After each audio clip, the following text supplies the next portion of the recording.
أعوذ بالله من الشيطان الرجيم بسم الله الرحمن الرحيم الحمد لله رب العالمين الرحمن الرحيم مالك يوم الدين إياك نعبد وإياك نستعين اهدنا الصراط المستقيم صراط الذين أنعمت عليهم غير المغضوب عليهم ولا الضالين أمين اللهم صل وسلم على سيدنا محمد وعلى آله سبحان ربك رب العزة عما يصفون سلام على المرسلين والحمد لله رب العالمين. Alhamdulillah Rabbil Alamin. Aujourd'hui, on va voir ensemble les marques de tendresse, les marques aussi de sollicitude, d'accord, en faveur de Sayyidina Muhammad sallallahu alayhi wa sallam. Et comme on l'a fait hier, on va vous proposer des explications. On commence par ce verset. Taha, nous n'avons point fait descendre sur toi le Coran pour que tu sois malheureux. Alors, où tu vois dans ce verset, en fait c'est deux versets, sur Taha, le premier et le deuxième, où tu vois la bienveillance d'Allah, la sollicitude d'Allah, la tendresse, encore plus un mot plus fort, envers Sayyidina Muhammad sallallahu alayhi wa sallam. Donc ici, on va laisser Taha, parce qu'il y a des ulama, ils ont dit ça concerne le prophète, ou c'est un serment, d'accord. De toute façon, la deuxième partie parle de cette tendresse.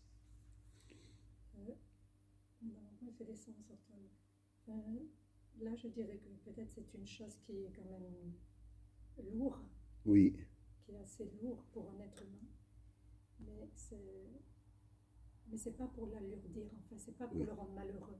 Voilà. C'est pour son bien. C'est comme nous, des fois, il y a des choses qui sont bien pour nous, puis on n'arrive pas à les. Voilà. Donc, c'est juste.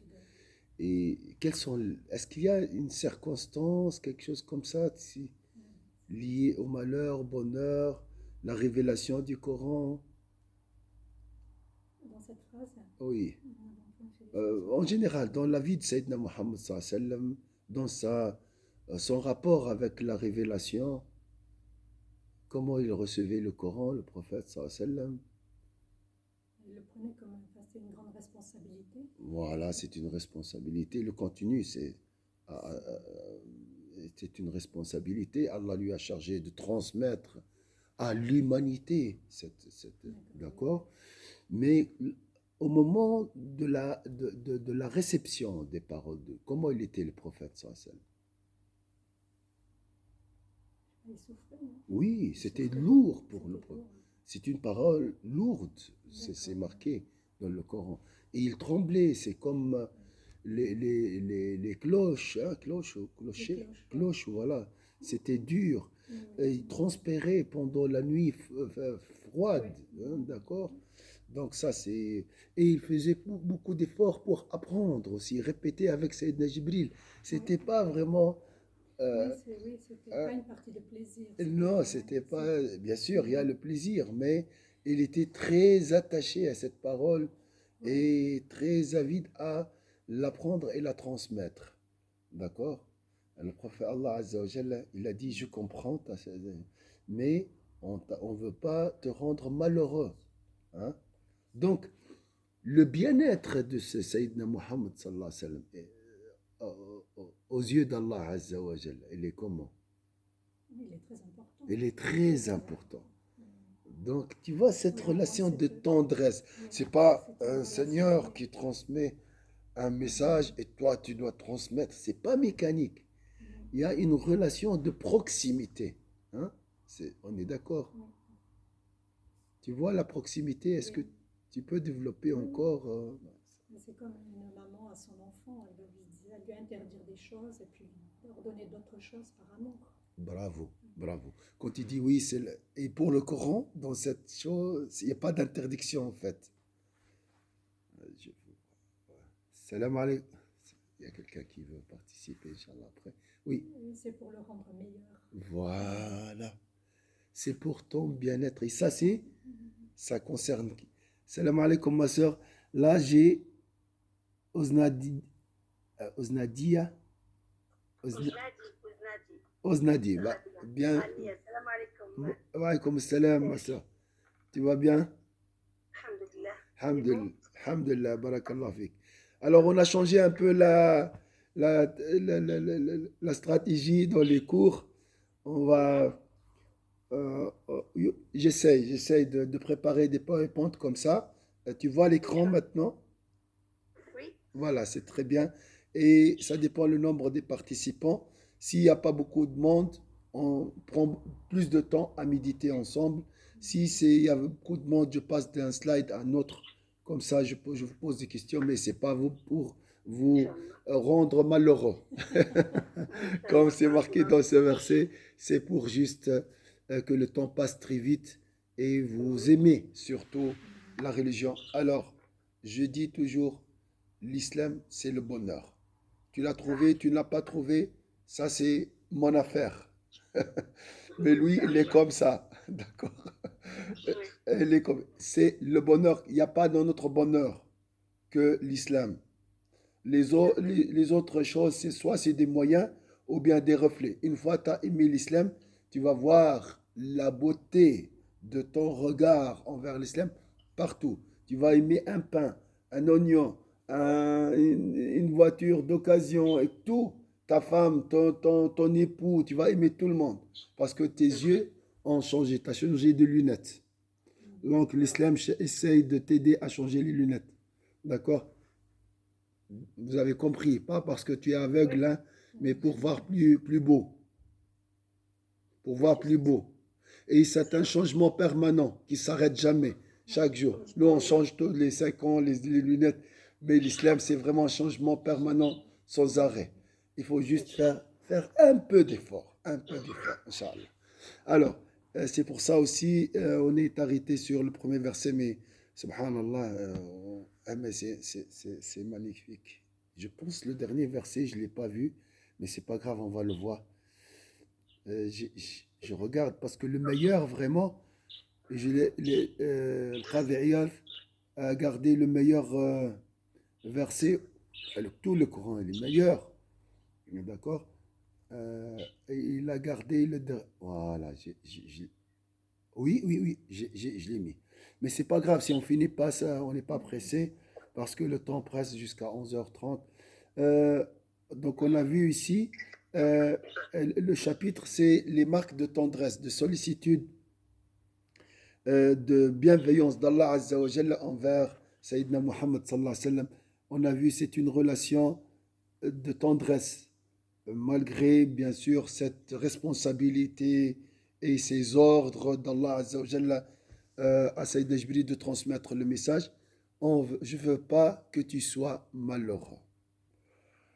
Alors, ça c'est pour Sayyidina Muhammad, mais aussi pour qui d'autre? Seulement pour Sayyidina Muhammad? Parce que le Coran, il est pour nous aussi.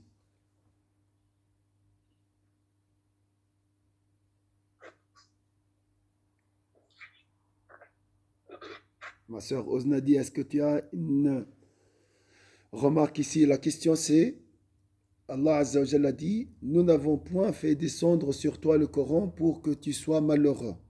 Ça c'est, donc le Coran est révélé en premier lieu à Sayyidina Muhammad, on est d'accord, sallallahu alayhi wa sallam, et, et ensuite, le prophète sallallahu alayhi wa sallam va le transmettre à qui? À nous, À aux nous. êtres humains. Donc tu Oui, vas le bien sûr. recevoir, mais autrement, pas à travers l'ange Gabriel. Tu vas recevoir le Coran, la révélation. Donc est-ce que pour toi le Coran, c'est quoi aussi? C'est comme un guide Un pour les guide, musulmans. Et mais c'est ouais, pour te faire souffrir? non, jamais, jamais. Voilà, exactement, c'est aussi pour Être que tu heureux sois... pour voir mieux, pour ouvrir le cœur à voir mieux, parce que c'est le cœur aussi.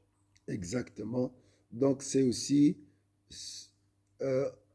euh, sur toi, le Coran, nous n'avons point fait descendre, t'envoyer, euh,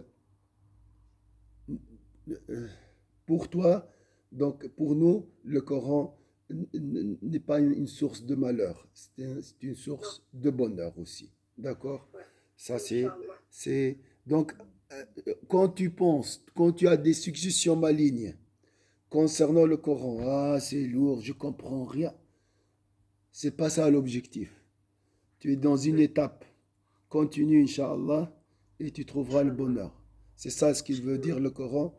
On ne veut pas vraiment te faire souffrir par le Coran ou à cause du Coran. Le Coran n'est pas une souffrance. D'accord? Jamais. Voilà. C'est ça l'idée qu'on doit garder. Mais attention au diable. Des fois, on est fatigué, on n'a pas bien dormi, on n'a pas mangé, tout ça. C'est pour ça le Coran, l'islam, il nous dit, si tu as faim, mange tout d'abord après prie. Si tu as des factures, il ne faut pas lire le Coran. Oui, tu peux aussi. Paye les factures, comme ça, tu as les têtes vides. Hein. Essaye vraiment de trouver l'ambiance, hein, et préparer l'ambiance pour lire le Coran. À la nuit et tout. C'est pour ça qu'on lit la nuit, parce qu'il y a plus de réceptivité. D'accord? La nuit ou sinon entre le Fajr, avant le Fajr ou après le Fajr aussi. C'est magnifique. Exactement. Alors, mais vous voyez comment il parle, Allah, avec ses... Oh, je ne veux pas te faire souffrir. Toi, ton bien-être m'intéresse beaucoup. Et bien sûr, le bien-être de l'humanité. Pas seulement Sayyidina Mohammed, parce que lui, c'est la porte vers l'humanité. Rahman al-alamin. Et miséricorde pour... Voilà. Deuxième verset. Tu vas peut-être te consumer de chagrin parce qu'il se détourne de toi et ne croit pas en ce discours. Donc, tu vas peut-être te consumer de chagrin parce qu'ils, les incroyants, se détournent de toi et ne croient pas en ce discours. فلعلك باخع نفسك فلعلك باخع نفسك ألا يكونوا مؤمنين. Il y a plusieurs endroits, mais ici j'ai oublié. Donc ici, où vous voyez le mot où Allah Azza wa Jal manifeste sa tendresse envers son prophète, ma sœur Warda. Consumé. Donc Allah Azza wa Jal dit peut-être tu vas peut-être te consumer de chagrin. Hein. Donc, qu'est-ce que tu peux... Comment le prophète, sallallahu alayhi wa sallam, se consumer de chagrin, ma soeur, Oznadi? Oznadi. Oznadi. Comment il a... Pardon, c'est pas bien compris. La question, comment le prophète, sallallahu alayhi wa sallam, se consumer de chagrin. Ah, comment il se consumait de chagrin? Ou pour quelle raison il se consume de chagrin. Avec le Coran.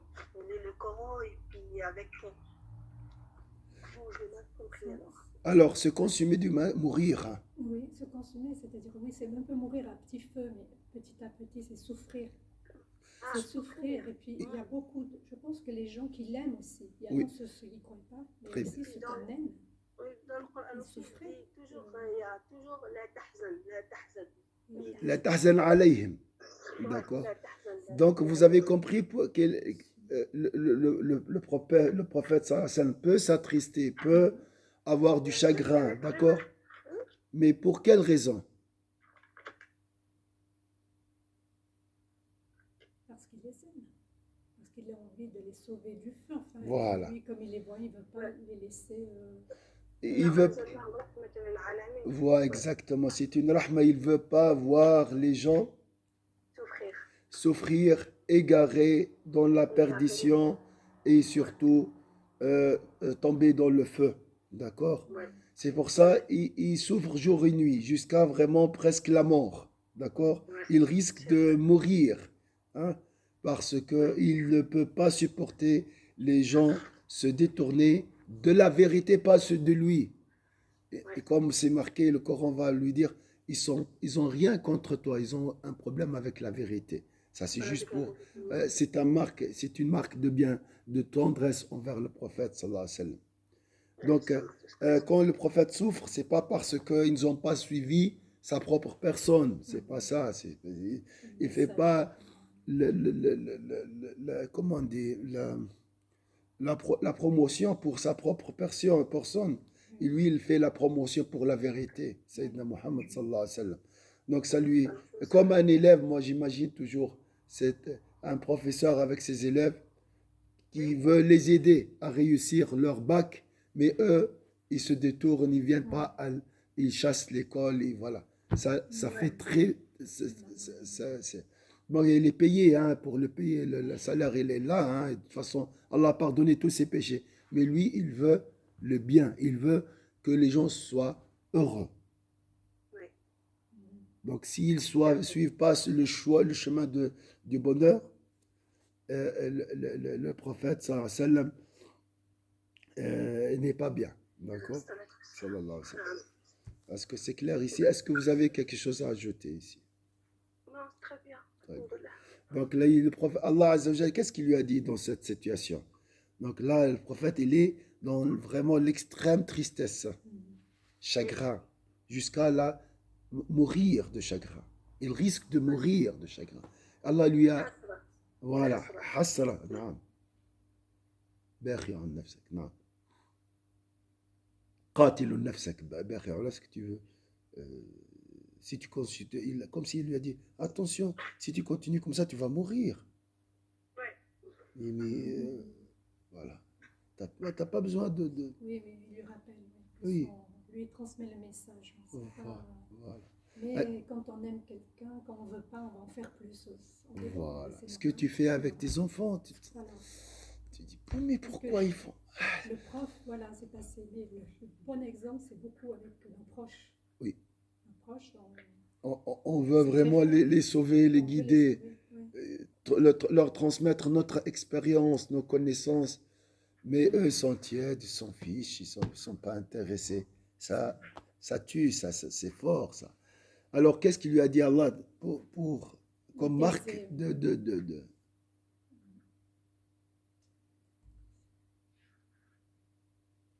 Il y a une phrase utilisée par les psychologues. Et pour Allah, l'exemple sublime. Qui peut la découvrir? Tu vas peut-être te consommer de chagrin. Parce qu'ils se détournent de toi et ne croient pas en ce discours. Il y a deux mots, en fait, deux techniques de psychologues à utiliser avec leurs patients, souvent. Ils te disent, pense à toi déjà, vers toi. Sois fort. Hein? Sois fort, sois... maintenant, ils veulent qu'ils seront apaisés, non? Oui. Apaise ton cœur. Oui, ça c'est juste ici. Tu vas peut-être, mais on ne voit pas ici le mot apaise ton cœur. Il a dit, tu vas peut-être te consommer de chagrin. Et souvent il dit, je sais que tu souffres. Des fois dans d'autres versets. Oui, je sais, oui. Il ressent très bien, il sait très bien ce qu'il ressent. Qu'est-ce qu'on appelle cette technique-là? La télépathie, enfin, je sais pas si l'empathie. C'est l'empathie, c'est se mettre à la place de l'autre. Oui. Je savoir, voilà. L'empathie et la bienveillance. Et la bienveillance. Oui, je comprends. Je comprends ta tristesse. Et ça, c'est très important à dire. Quand quelqu'un souffre devant toi, tu lui dis, mais c'est pas grave. Jamais tu dis ça. Jamais tu négliges ses sentiments. Oui. Tu dois te mettre à sa place. Oui, je comprends. Je comprends. Si vous avez passé la même souffrance, vous sentez la même souffrance. Bravo. Si on a dans la même chose, si on a vécu la même chose, et puis elle raconte, alors vous sentez que c'est vrai qu'elle a une douleur très très forte parce que vous avez passé déjà par là. Exactement. C'est à comprendre. Il n'y a pas de jugement ici. Ici, il n'y a pas de jugement. Il y a de l'empathie, il y a je comprends, il a reformulé les sentiments de Sayyidina Mohammed, il lui a fait le diagnostic. Hein, je vois la tristesse. Mais encore, là, il dit quelque chose de plus fort parce qu'il dit, je comprends. Oui. Les psys ne vont pas dire ça. Oui. Parce que si tu n'es pas passé, ils ne peuvent pas comprendre. Ils vont te dire, j'entends ce que tu dis. Ah, je j'entends. respecte ce que tu dis. Mais comprendre, ils ne vont pas s'amuser parce que s'ils comprennent, ils vont nous donner la solution. Ils vont nous dire, c'est juste. Ils ne donnent pas. Ils te renvoient toujours à toi. Je t'écoute. J'entends. Rien que quelqu'un te dit, j'entends ce que tu m'as dit, ça apaise. C'est une marque de tendresse déjà. Que tu l'as ajouté. Tu es intéressant pour moi. Oui, Voilà, déjà ça, je c'est- t'entends. Mais je peux pas. Mais si tu dis je comprends, il y a beaucoup de. Si tu dis je comprends, comment. Après, s'il a une suite, il n'a pas compris. Ça t'arrive des fois. Puis la personne, elle part à côté. Oui, oui, Et oui. j'entends ce que tu J'entends, me dis. c'est autre chose. Ouais, Après, ce que tu souffres, ouais. je peux pas. Ici, pas seulement la compréhension de l'état Le prophète. actuel de Sayyidina Mohammed, sallallahu alayhi wa sallam, l'état d'esprit, mais aussi son souhait. Je Oui, comprends ta oui. situation actuelle, ta souffrance, et Ouais. tes vœux. Oui. Il veut le bien, le prophète, pour Ouais. l'humanité. Oui. Donc Oui, tout c'est ça, très fort. c'est, Il y a très peu qui peuvent le dire, ça. voilà, c'est très très proche ici. La relation, moi je veux juste barrer cette vision de séparation entre Allah et son serviteur. Allah est loin de nous. Oui, oui, oui. Il est loin. Donc il contrôle, il inscrit les bonnes œuvres, mais il n'y a pas cette marque de bien tendresse dans nos discours. C'est pour ça, des fois aussi, nos jeunes, voilà, il faut vraiment renforcer ce lien de proximité entre nous et son. Et voyez comment Allah parle à Sayyidina Muhammad sallallahu alayhi wa sallam. Et, c'est ce genre de discours, je pense, à renforcer l'amour du prophète sallallahu alayhi wa sallam pour notre Seigneur. Allah Azza wa Jal. Mais parce que tu, tu, euh, tu m'accompagnes en situation de détresse. J'oublie jamais ça. J'oublierai jamais hein, cette situation. Alors qu'on parle de l'ami intime d'Allah. Tu vois, il y a beaucoup de choses qui euh, C'est clair. et le prophète, attention, il n'a pas de souci financier, il n'a pas de souci conjugal. Le seul souci de Sayyidina Muhammad sallallahu alayhi wa sallam, c'est de guider l'humanité. Jour et nuit, il pense qu'à ça. Donc, s'il y a un blocage à ce niveau-là, Ouais. c'est comme si un grand homme d'affaires qui risque de faire faillite. On est Donc, petit quand même. voilà, Petit. voilà. Il n'a pas nos soucis comme nous. Comme- Comme un riche qui n'a pas les soucis des pauvres. Hein. Je ne pense pas comment finir le mois. Oh. Lui, il est ailleurs. D'accord. Voilà. Barakallah fikum. Inch'Allah, on va continuer ce soir, Inch'Allah, avec les autres slides. Surtout la dernière. Mais ça, c'est le suspense. La dernière, elle est très belle, Inch'Allah. شكرا جزيلا سبحان ربك رب العزة عما يصفون وسلام على المرسلين الحمد لله رب العالمين. Désolé, j'ai fait un peu de retard au début. شكرا شكرا شكرا شكرا. السلام عليكم. وعليكم السلام ورحمة الله.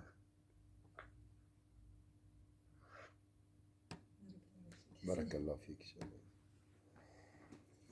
Trop bien. Oui, on peut rester toute notre vie à méditer un seul verset, subhanallah.